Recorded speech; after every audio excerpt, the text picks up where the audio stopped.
and they're talking about bringing in some of the oil countries as well in the Middle East, are doing is they're trying to come up with one currency that they all use, and then that would be in international trade converted back and forth to dollars, much like Europe did with the euro, which, by the way, kind of didn't work.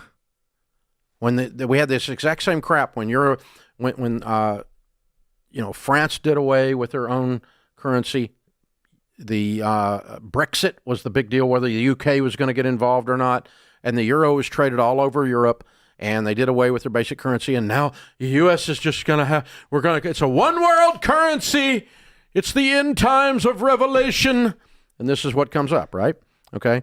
But all it is these countries, if they did all agree to use one currency, it'd be much like when Europe went to the euro, and then that's going to exchange for the dollar back and forth. Are those countries going to be able to devalue the dollar by doing that? No. Because while they do take up a lot of land mass, they do not take up a lot of the gross domestic product of the world. The United States still is the vast majority of the gross domestic product of the world. Still.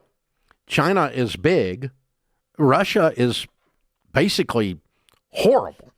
And Brazil is a failed economy like times 10 and is tiny as far as economics go. Sweden and they don't have the muscle to take down the dollar, the end of the world, and they were going to take over. But they're tiny but little countries. And so when you put them all together, they don't have the muscle to take down the dollar. They just don't. Mathematically. It's arithmetic. You can't, they just don't have it. Now, what they are going to do, if they all do put it together, it's not a de-dollarization. It's not doing away with the dollar. They've created their own currency. They're still going to have to trade with the 800-pound gorilla, which be us. Okay? And you're going to have to trade with us in dollars. So you're going to, whatever little currency you create over there in your little fantasy world that you live in, you're still going to have to trade it for dollars. So it's not going to take down. The dollar's not going to be worth anything, and I don't know how to invest because it's going to collapse because freaking Brazil. Brazil? Seriously? Brazil? I mean, when you look at the math, it's humorous. I mean, and Russia we always think of as like, in the Rocky movies or something, like they're going to come bomb the United States or whatever and all this stuff.